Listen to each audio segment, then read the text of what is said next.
Queridos, a paz do Senhor, sejam muito bem-vindos à nossa Academia de Pregadores. Eu sou o pastor Anderson Silva e nós estamos nas nossas lições bíblicas de escola dominical. As nossas aulas que todas as semanas chegam até você com o objetivo de você que é professor receber subsídios para ministrar a lição na escola bíblica dominical, mas também com o objetivo de trazer uma palavra ao seu coração. A todos os nossos alunos, a todas as pessoas que estão conectadas conosco aqui através das redes sociais da Academia de Pregadores, sejam muito bem-vindos. É com muita alegria que nós estaremos neste dia iniciando o primeiro trimestre de 2021. Neste primeiro trimestre, nós vamos estudar sobre o verdadeiro pentecostalismo, a atualidade da doutrina bíblica sobre a atuação do Espírito Santo. Um assunto muito importante, preponderante para os nossos dias. Nós sabemos que vivemos dias em que muitos estão fazendo do pentecostalismo uma salada mista e desvirtuando o que é verdadeiramente a doutrina do pentecostalismo, não é? Mas nós temos também todo um trabalho importante de homens e mulheres de Deus que visam buscar novamente ou levar novamente a igreja às verdadeiras raízes do pentecostalismo. E neste primeiro trimestre de 2021, nós teremos a oportunidade de estudar este assunto tão atual para a vida da igreja. De antemão, eu quero convidar a todos que estão conosco a participarem. Aqueles que não são alunos, matriculem-se na Academia de Pregadores, porque também, agora em janeiro, a Academia de Pregadores já lançou, neste início de janeiro, a Academia de Pregadores já lançou um curso que chega com uma novidade muito especial e num momento muito importante, principalmente para nós professores de escola dominical. Não só para nós professores de escola dominical, mas para todos aqueles que amam a palavra de Deus. A Academia de Pregadores acabou de lançar um curso chamado Pentecostalismo. Um curso que é ministrado pelo pastor César Moisés. E esse curso tem o objetivo de nos mostrar as verdadeiras raízes do pentecostalismo. Eu quero fazer questão, já nessa primeira aula, de deixar aqui claro para você alguns assuntos que são tratados pelo pastor César Moisés neste curso que a Academia de Pregadores lançou. O curso chama Pentecostalismo. Você não pode perder este curso. Você que não é nosso aluno, matriculado na Academia de Pregadores, procure lá o portal da Academia de Pregadores, faça a sua matrícula, porque com certeza este curso vai te auxiliar e muito nesse assunto da nossa revista deste primeiro trimestre. O pastor César Moisés, ele trata o pentecostalismo por 4 eixos. O primeiro eixo é um eixo bíblico, o segundo eixo, um eixo histórico, o terceiro, o eixo metodológico, e o quarto, o eixo teológico. Ou seja, você vai fazer com o pastor César Moisés um percurso no verdadeiro caminho da história do pentecostalismo, um percurso, como nós citamos aqui nesses 4 eixos, bíblico, histórico, metodológico e um percurso teológico. Então você não pode perder. Eu vou fazer questão de estar sempre falando isso aqui, porque é realmente um momento muito importante para nós pentecostais, principalmente, e para aqueles que não são pentecostais, para você que não segue a linha pentecostal, é um momento importante sim para você conhecer o pentecostalismo e com toda certeza você vai se identificar também com o pentecostalismo. Sobretudo, nós vamos estudar sobre esta ação do Espírito Santo. E esse trimestre será muito importante para a nossa vida, principalmente nós como crentes pentecostais, a fim de nos voltarmos para as verdadeiras raízes do pentecostalismo. A revista deste primeiro trimestre de 2021 é comentada pelo pastor Ezequias Soares, um grande escritor, um homem de Deus e que tem uma linha traçada pelo caminho da ortodoxia doutrinária, muito importante para a nossa vida. O pastor Ezequias Soares é líder da Assembleia de Deus em Jundiaí, ele é também presidente do Conselho de Doutrina da Casa Publicadora, da Convenção Geral das Assembleias de Deus no Brasil, é presidente da Comissão de Apologética da CGADB, a Convenção Geral das Assembleias de Deus no Brasil, é graduado em Hebraico pela Universidade de São Paulo, mestre em Ciências da Religião pela Universidade Mackenzie, é também autor de diversos livros, entre eles Manual de Apologética Cristã, Heresias e Modismos e A Razão da Nossa Fé, todos publicados pela CPAD. Você vai perceber que os comentários do pastor Ezequias Soares são de fácil compreensão, ele tem uma linguagem muito rica e de muito fácil compreensão, muito pedagógica. Então, tenho certeza que neste trimestre você vai perceber, vai compreender muito bem o que é o pentecostalismo, o verdadeiro, sobretudo, o verdadeiro pentecostalismo. Nós vamos para a nossa lição de número 1.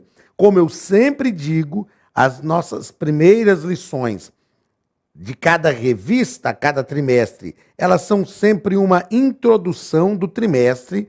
E como nós vamos tratar sobre o pentecostalismo, o verdadeiro pentecostalismo, nada melhor do que nós iniciarmos estudando sobre a pessoa do Espírito Santo.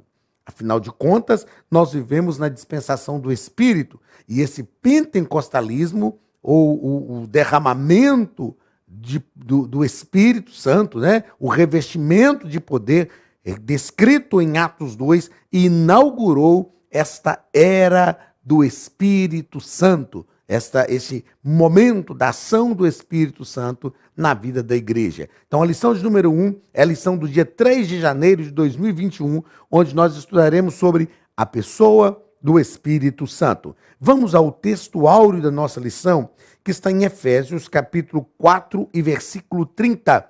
E não entristeçais o Espírito Santo de Deus, no qual estáis selados para o dia da redenção. É uma recomendação de Paulo, é um conselho de Paulo para a igreja de Éfeso.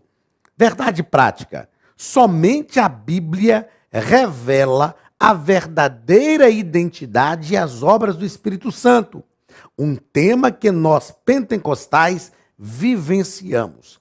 Eu me lembro quando eu fazia pós-graduação em teologia sistemática, que um dia um dos alunos disse que para estudar teologia a gente não precisava de Bíblia, a gente precisava só estudar teólogos. E eu refutei dizendo que não há como estudar teologia sem Bíblia, porque na Bíblia é que nós temos a principal revelação de Deus ao homem. E a verdade prática que o nosso comentarista nos colocou nessa primeira lição, nos assevera esta verdade. Somente a Bíblia revela a verdadeira identidade e as obras do Espírito Santo. Então, se nós queremos conhecê-lo, saber as suas obras, entender o que ele faz, nós precisamos realmente estudar a palavra de Deus. Ponto central da nossa lição: a Bíblia revela a Bíblia revela a verdade sobre a pessoa do Espírito Santo. Vamos aos nossos objetivos. Como você já sabe, essa primeira parte que nós fazemos aqui, ela é importante principalmente para professores de escola dominical. Conhecer os objetivos, atingir os objetivos, levar os alunos a atingir esses objetivos da nossa lição. Objetivo geral: expor a doutrina bíblica acerca da pessoa do Espírito Santo. E os objetivos específicos: o primeiro, apresentar a revelação do Espírito Santo nas Escrituras. Segundo, relacionar a pessoa do Espírito Santo com a de Jesus. E terceiro, afirmar que o Espírito Santo age no mundo e no ser humano. O Espírito Santo age no mundo e no ser humano. Nós vamos perceber a ação do Espírito Santo no mundo desde a criação, quando a Bíblia diz que o Espírito do Senhor se movia sobre a face das águas. E vamos perceber a ação do Espírito Santo nos seres humanos desde o Antigo Testamento. Não de forma tão efusiva como nos nossos dias, mas o Espírito Santo estava lá no Antigo Testamento, usando homens e mulheres para fazer aquilo que era a vontade de Deus, os propósitos de Deus. E nós vamos perceber que só é possível cumprir os propósitos de Deus na nossa vida se formos motivados pelo Espírito Santo. Leitura bíblica em classe está em João capítulo 14, versículos 16 ao 18, e versículo 26, e o capítulo 16 e o versículo 14. O texto nos diz o seguinte: e eu rogarei ao Pai, e ele vos dará outro Consolador, para que fique convosco para sempre, o Espírito da verdade, que o mundo não pode receber porque não o vê nem o conhece, mas vós o recebeis, porque habita convosco e estará em vós. Não vos deixarei órfãos, voltarei para vós. Mas aquele Consolador, o Espírito Santo, que o Pai enviará em meu nome, vos ensinará todas as coisas e vos fará lembrar de tudo quanto vos tenho dito. Ele me glorificará, porque há de receber do que é meu e vulo há de anunciar. Nós sabemos que em João 14, Jesus está consolando os discípulos, porque ele já havia dito que iria para o Pai, mas ele deixa claro que enviaria outro Consolador. Nós vamos aprender sobre este outro Consolador, que é outro da mesma essência, né? Outro assim como ele. Vamos à introdução da nossa lição. Nosso comentarista, pastor Ezequias Soares, ele nos propõe o seguinte na introdução. O pentecostalismo, no seu aspecto bíblico, teológico e prático, é o que nós vamos estudar durante esse trimestre. Importante pensarmos. Vamos estudar o pentecostalismo no seu aspecto bíblico, teológico e prático. Então esse trimestre não será somente um estudo teórico sobre o pentecostalismo. Vamos estudar sim de forma teórica, mas será o seu aspecto bíblico, teológico e prático. Muito importante nós compreendermos que o pentecostalismo é uma proposta prática, sem dúvida nenhuma. Outra coisa que ele coloca importantíssima nessa introdução é o seguinte: os pentecostais, aliás, deixa eu mudar a cor aqui para a gente destacar. Os pentecostais são conhecidos por suas relações e experiências com a manifestação do Espírito Santo de Deus, nas suas características, mas sua característica básica é o batismo no Espírito Santo. Por que eu fiz questão de destacar isso aqui? Porque isso aqui é o que assevera a doutrina pentecostal, né? Os pentecostais são conhecidos por suas relações e experiências com a manifestação do Espírito Santo. Nós vamos entender um pouco mais à frente que nós estamos tratando aqui do que nós conhecemos como dons carismáticos. Fica então a pergunta: se nós, os pentecostais, somos conhecidos por nossas relações e experiências com a manifestação do Espírito Santo, isso quer dizer que os crentes tradicionais não creem no Espírito Santo? Não. Eles creem. A diferença entre os tradicionais e os pentecostais é o que o nosso comentarista coloca de forma brilhante aqui, ó. Nós somos conhecidos pelas nossas relações e experiências com a manifestação do Espírito Santo de Deus. Esta manifestação do Espírito Santo de Deus é nesta manifestação ou nessas relações e experiências com esta manifestação do Espírito de Deus que está a diferença entre nós, os pentecostais, e os tradicionais. Porque eu já ouvi, e infelizmente a gente ainda tem, crentes pentecostais que dizem que os tradicionais não vão para o céu porque eles não creem no Espírito Santo. Eles creem no Espírito Santo. E em momento algum aqui durante esse trimestre, nós vamos aqui assumir uma postura de uma crítica destrutiva aos nossos irmãos tradicionais. É preciso deixar isso claro desde esse início. Primeiro, que nós os respeitamos. Segundo, que eles têm a mesma base doutrinária de fé. O que nós estamos tratando aqui das questões do pentecostalismo está ligado a relações e experiências com a manifestação do Espírito Santo, não é? Então, nós, infelizmente, existe também alguns, e eu não posso deixar de falar isso aqui, existem alguns tradicionais que, por ignorância, por falta de conhecimento, criticam de forma severa a nossa fé pentecostal. O que eu penso, meus queridos, é que, aliás, se não me falha a memória, é Agostinho que disse isso, né? Que nas coisas fundamentais, há unidade. Nós temos que ter unidade naquilo que é fundamental. Nas coisas secundárias, há diversidade. Mas em tudo, o amor. Em tudo, o amor. Então, da mesma forma como eu, pentecostal, estou dizendo que nós não devemos criticar os nossos irmãos tradicionais com uma crítica destrutiva, afirmando que eles não creem no Espírito Santo. Não, eles têm uma relação, uma experiência com a manifestação do Espírito Santo de forma diferente que nós temos.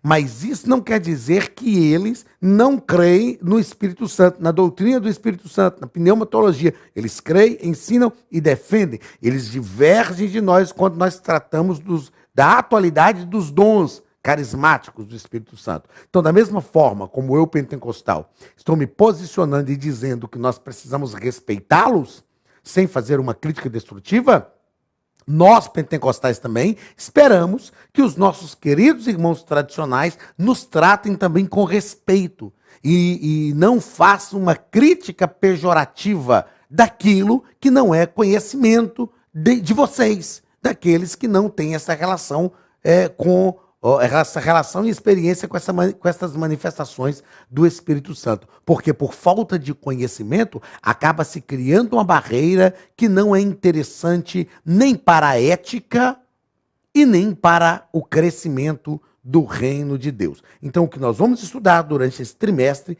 é a nossa relação, não é, com a manifestação, relação e experiência com as manifestações do Espírito Santo. Nós chamamos isso de dons carismáticos. Os nossos irmãos tradicionais também creem na doutrina do Espírito Santo. A relação deles com as manifestações do Espírito Santo são relações e experiências, são diferentes das nossas. Primeiro ponto, o comentarista vai tratar sobre a revelação do Espírito Santo nas Escrituras. No primeiro parágrafo, ele vai tratar sobre a divindade do Espírito Santo, essa deidade do Espírito Santo. Essa divindade do Espírito Santo, ela é vista em diversos pontos da Bíblia. Eu quero destacar aqui o que o nosso comentarista coloca, que essa verdade está clara na forma batismal, quando o Espírito aparece como Deus, igual ao Pai e ao Filho. O próprio Jesus disse, batizando-os em nome do Pai, do Filho e do Espírito Santo. É claro, mais à frente nós vamos falar um pouco disso aqui, mas quando nós estudamos trindade ou triunidade, nós vamos perceber que o Espírito Santo é Deus também. Deus é um Deus triuno. Eu disse esses dias numa escola bíblica de obreiros, ministrando em Brasília, afirmei o seguinte, que Jurgen Moltmann é um teólogo criticado por alguns em alguns pontos, mas eu penso que Jurgen Moltmann fala de trindade de uma forma magnífica. E o Moltmann, ele fala que Deus é trinitário e sempre age trinitariamente. Queridos, nós precisamos ter esta convicção. O Espírito Santo é Deus. assim como Pai e como Filho.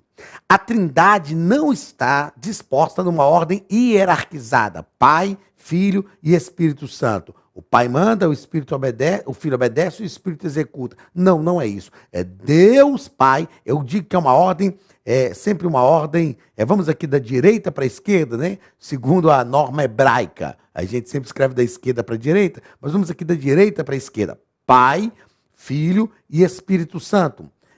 Eu falo que a Trindade tem que ser vista não de forma verticalizada, mas de forma horizontalizada. Não Pai, Filho e Espírito Santo, mas Pai, Filho e Espírito Santo. Né? Deus sempre age em unidade trinitária. Nunca o Pai, o Filho ou o Espírito estão agindo sozinhos. Deus sempre está agindo na unidade trinitária. Então o Espírito Santo também é Deus e um Deus trinitário. Vamos ao segundo parágrafo deste primeiro ponto. A personalidade do Espírito Santo. O que é personalidade? A palavra vem do grego persona, que identifica a pessoa, o indivíduo.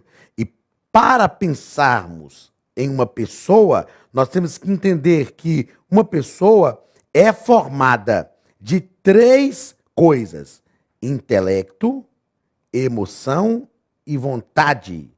Intelecto, emoção e vontade. E nós vemos em diversos pontos da Bíblia, a Bíblia afirmando isto: intelecto, emoção e vontade. A Bíblia diz: não entristeçais. Nós fizemos essa leitura, né?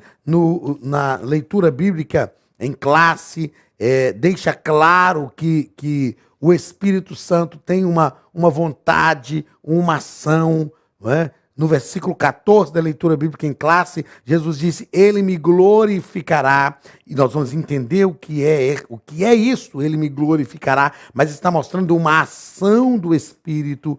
Então mostra o Espírito Santo verdadeiramente como uma pessoa. A Bíblia diz que nós não devemos entristecer o Espírito Santo, para o qual estamos selados, no qual estamos selados para o dia da redenção. Texto áureo, né? Efésios 4:30, não entristeçais o Espírito Santo de Deus, no qual estáis selados para o dia da redenção. Então perceba que o Espírito Santo pode se entristecer, isto é, emoção. Se ele pode se entristecer, ele pode se alegrar, isso demonstra a sua emoção. Mais à frente nós vamos estudar sobre os dons espirituais e vamos perceber que Paulo diz que o Espírito Santo reparte os dons a cada um conforme o seu querer, conforme a sua vontade. Então isso fala de vontade. O Espírito Santo então tem intelecto, emoções e vontade. Ou seja, o Espírito Santo é uma pessoa. E o Espírito Santo, no terceiro parágrafo do primeiro ponto, o nosso comentarista vai tratar sobre o Espírito Santo e os seus atributos divinos. E nós vamos perceber que o comentarista realmente nos apresenta diversos atributos divinos do Espírito Santo. Ele é onisciente, ele é onipresente, ele é espírito, assim como Deus é espírito. O próprio nome declara a sua santidade, e nós sabemos que a essência de Deus é que Deus é santo. Ele disse a Israel: sede santo, porque eu, o Senhor teu Deus, sou santo. Então são atributos divinos que o Espírito Santo tem, e a Bíblia nos revela isso. É claro que é muito importante durante esse trimestre você ter um mínimo de conhecimento sobre a pneumatologia, a doutrina do Espírito Santo. Segundo ponto da nossa lição: o Espírito Santo e Jesus Cristo.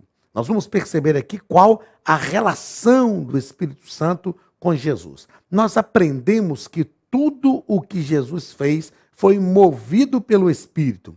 Lucas fala que o Espírito gerou Jesus no ventre de Maria. Quando Maria disse ao anjo Gabriel: como será isso? Eu não conheço o varão.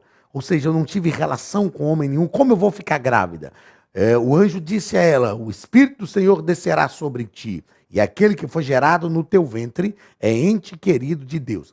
A Bíblia diz também que o menino, falando de Jesus, Lucas diz isso: o menino crescia e o Espírito do Senhor estava sobre ele, e ele crescia em sabedoria tanto diante de Deus como dos homens. Ou seja, o Espírito gerou em Jesus o fruto do bom caráter. No dia do batismo, A Bíblia diz que o Espírito Santo veio sobre Cristo na forma corpórea de uma pomba e houve uma voz do céu que dizia: este é o meu filho amado, em quem me comprazo. Ou seja, o Espírito ali estava capacitando Jesus para a vida ministerial. Então, a relação do Espírito com Cristo enquanto encarnado foi intensa.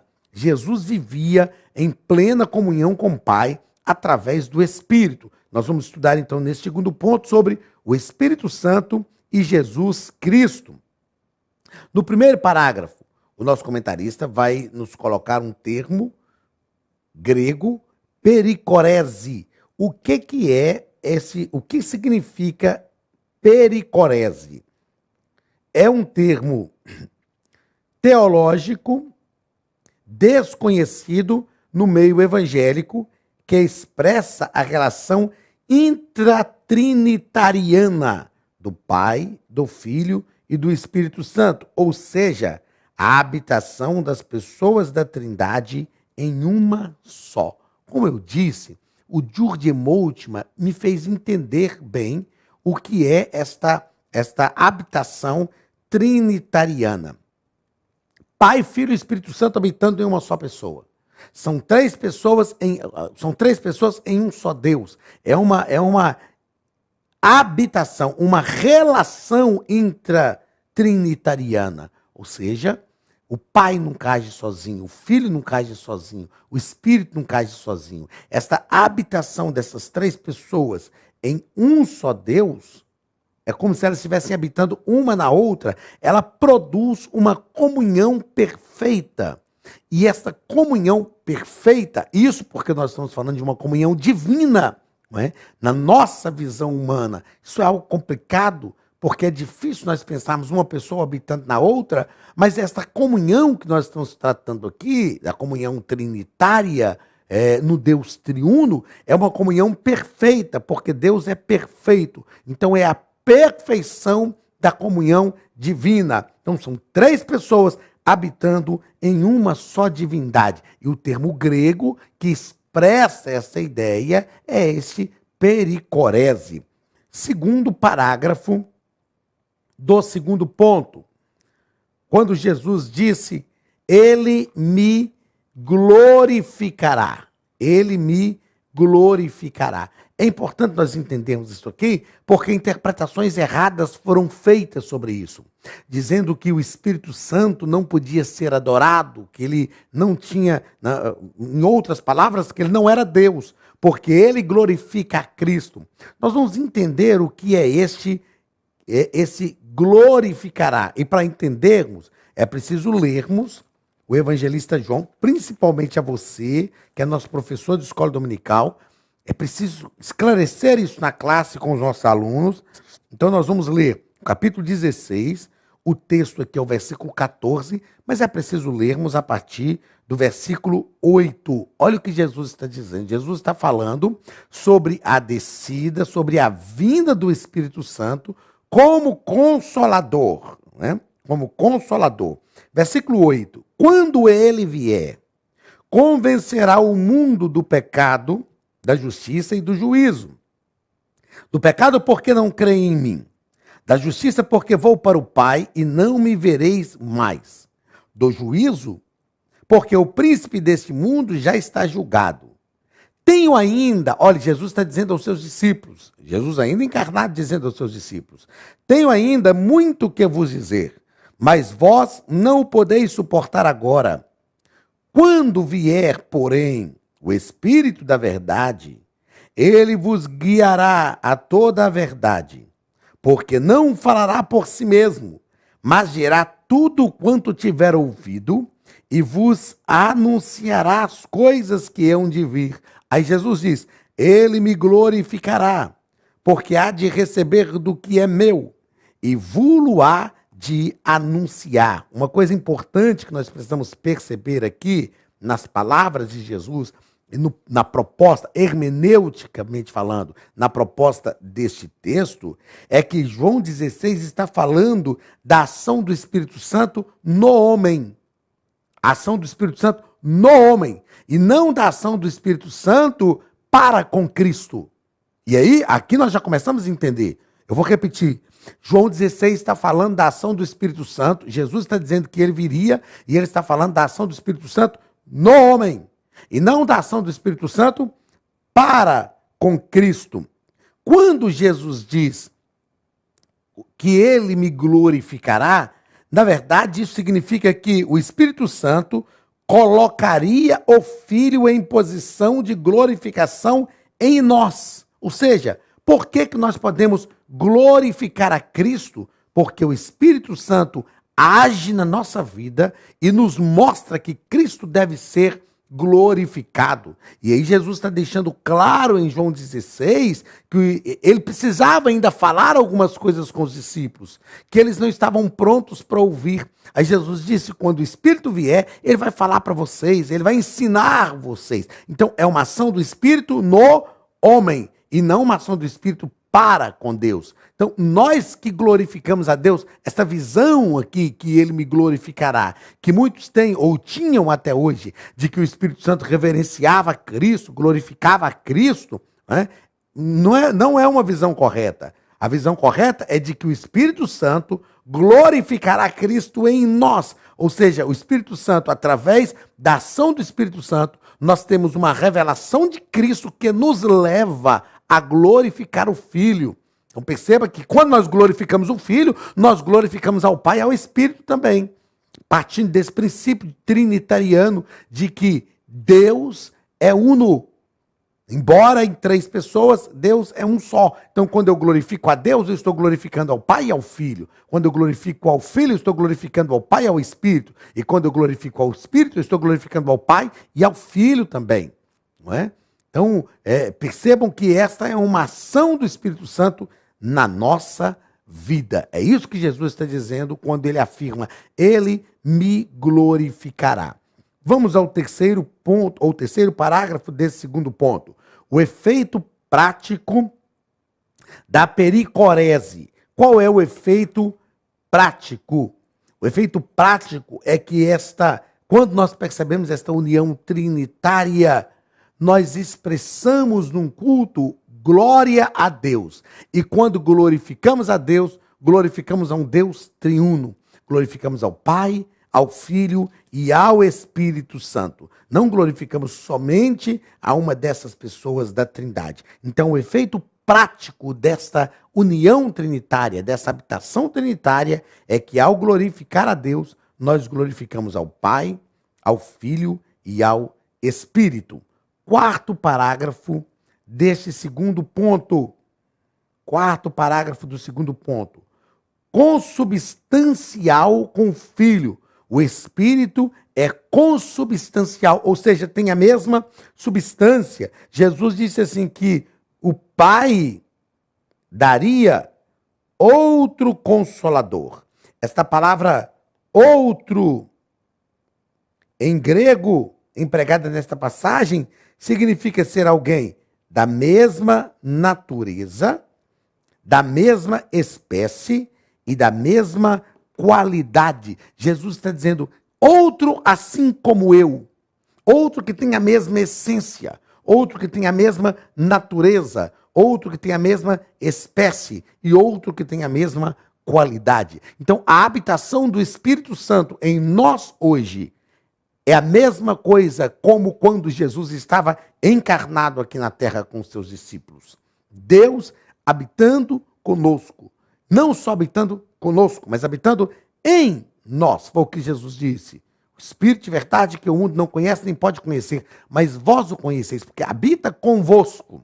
Através da ação do Espírito na vida de Cristo. Jesus está dizendo, ele habita convosco e estará em vós, dentro de vocês. Terceiro parágrafo, ou terceiro ponto da nossa lição. O Espírito Santo age no mundo e no ser humano. Primeiro parágrafo. O Espírito Santo agindo no mundo. Como eu fiz uma referência há pouquíssimos minutos atrás, a Bíblia fala que o Espírito de Deus se movia sobre a face das águas. A atuação do Espírito Santo também acontece nas coisas naturais, no dia a dia. e nem por isso deixa de ser uma ação milagrosa, como um acerto médico, um diagnóstico complicado, uma aprovação num concurso. Ou seja, quando nós percebemos que o Espírito Santo age no mundo, o Espírito do Senhor estava sobre a face das águas, se movia sobre a face das águas, mostrando a presença, o domínio, o controle de Deus sobre todas as coisas. É por isso que o Espírito Santo estava ali. Não era para aprisionar Satanás debaixo das águas. Não era para isso, como já foi dito há tempos atrás aí. O Espírito Santo estava ali mostrando essa ação vigorosa de Deus, esse controle, esse domínio de Deus sobre todas as coisas criadas. Por isso a Bíblia diz que o Espírito do Senhor se movia sobre a face das águas. Quando nós entendemos isto e atribuímos ao Espírito toda esta ação, toda esta atitude, nós temos a convicção de que tudo que nós fazemos é movido pelo Espírito. E é isso que a Bíblia nos assevera quando diz que devemos andar em espírito.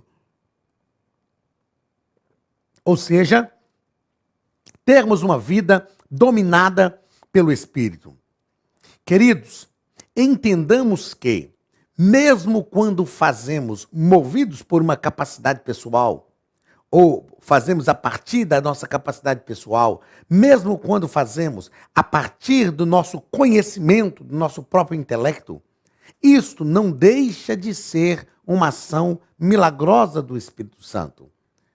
Eu sempre costumo dizer, e disse isso recentemente, na Escola Bíblica de Obreiros, que eu citei agora há pouco, estava em Brasília, eu disse o seguinte aos irmãos: ore para que o Espírito Santo haja na tua mente. Ore para que o Espírito Santo abra o teu entendimento. Há algum tempo atrás eu recebi uma mensagem de um aluno dizendo: professor, o senhor mudou a minha vida. Porque geralmente quando eu vou iniciar uma aula, eu oro e nesta oração eu falo: Deus, potencialize, abra a nossa mente, potencialize a nossa capacidade mental para compreendermos o que nos é proposto pela tua palavra. Então precisamos entender que o Espírito Santo tem uma ação prática na nossa vida, não só para operar sinais e maravilhas, não só para as batalhas da vida, do mundo espiritual, mas ele tem uma ação na nossa vida para nos aperfeiçoar como pessoas, para nos tornar pessoas melhores, para abrir o nosso entendimento, abrir a nossa mente. Eu já ouvi testemunhos de médicos que, diante de um diagnóstico difícil, disseram que oraram a Deus, falaram: Senhor, me faça enxergar, me faça ver o que está acontecendo. E o Espírito Santo faz isso. E é preciso nutrirmos este relacionamento com o Espírito Santo, porque ele opera nas nossas vidas da forma mais comum possível, fazendo com que milagres aconteçam na nossa vida cotidiana. Vamos ao segundo parágrafo desse terceiro ponto. O Espírito Santo no plano divino da salvação. É ele quem operacionaliza a salvação na nossa vida. É impossível sermos salvos sem essa operacionalização da salvação através do Espírito Santo. O Espírito é a primeira pessoa com quem o pecador tem contato quando vem a Cristo, embora tal experiência não seja conhecida ou identificada no início, pois ele é quem nos leva a Cristo. Ele convencerá o mundo do pecado, da justiça e do juízo. É o Espírito Santo quem faz isso. Se não fosse o Espírito Santo nos revelar a Cristo, nós jamais o conheceríamos, nós jamais teríamos condições de nos aproximar de Jesus sem essa revelação direta do Espírito Santo. Então, aqui mais uma vez nós vemos a ação trinitária. Cristo morreu por nós, mas o Espírito é quem nos revela tudo o que Jesus realmente fez por nós. Terceiro parágrafo. O Espírito Santo, a ação do Espírito Santo na vida humana. E o nosso comentarista, ele nos coloca o seguinte, que o Novo Testamento registra o início da dispensação da plenitude do Espírito.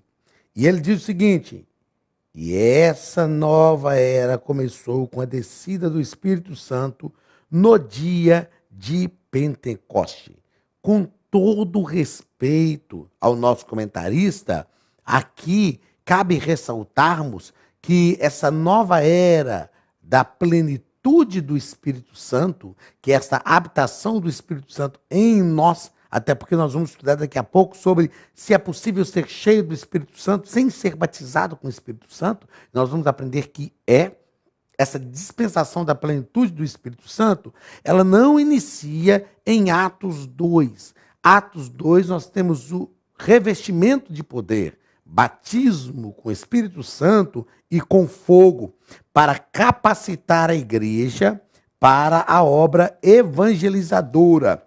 E aí você pode me perguntar, Anderson, quando então começa esta nova era, esta dispensação do Espírito? Basta lermos João, capítulo 19, versículos 20, Lucas, capítulo 20, versículos 19 ao 23. Lucas, capítulo 20, versículo 19 ao 23. Eu vou fazer questão de deixar essa referência aqui, ó. Eu falei Lucas de novo, né? É João, perdão. João. Deixa eu diminuir aqui para ficar melhor para escrever. João, capítulo 20, versículos 19 ao 23. Versículos 19 ao 23. O texto nos diz o seguinte: ao cair da tarde daquele dia, o primeiro da semana, trancadas as portas da casa onde estavam os discípulos, com medo dos judeus, veio Jesus, pôs-se no meio e disse-lhes: paz seja convosco. Dizendo isso, lhes mostrou as mãos e o lado. Alegraram-se, portanto, os discípulos ao verem o Senhor. Disse-lhes, pois, Jesus outra vez: paz seja convosco. Assim como o Pai me enviou, eu também vos envio. E havendo dito isto, olha o versículo 22. E havendo dito isto, soprou sobre eles e disse: recebei o Espírito Santo. Se de alguns perdoardes os pecados, são-lhes perdoados. Se lhos retiverdes, são retidos. Perceba que Jesus não assoprou o Espírito Santo. Jesus assoprou sobre eles, é o teopneustos, o hálito divino. Esse sopro é equivalente ao sopro nas narinas de Adão no Éden. Quando Deus formou o homem do pó da terra e soprou nas suas narinas o fôlego de vida, e ele se tornou alma vivente. Jesus agora já havia ressuscitado, ele é Deus, já havia sido glorificado, corpo glorificado, ele assopra sobre os discípulos, é um novo hálito de vida. Jesus está dando uma nova vida aos discípulos. Assim como o homem se tornou alma vivente no Éden pelo sopro de Deus, aqui agora pelo sopro de Deus, o ser humano está recebendo uma nova vida. E Jesus assopra sobre eles e diz: recebei o Espírito Santo. Aquela promessa de que o Espírito Santo habitaria neles, que o Espírito Santo estaria dentro deles, acontece aqui e agora. Aqui começa esta era da plenitude do Espírito, a dispensação da plenitude do Espírito. Em Atos 2, nós temos o revestimento de poder para capacitar a igreja para a obra evangelizadora. Então o Espírito Santo passa a agir na vida humana. Nesse terceiro ponto, estamos estudando sobre o Espírito Santo age no mundo e no ser humano. Ele passa a agir no ser humano, dentro do ser humano.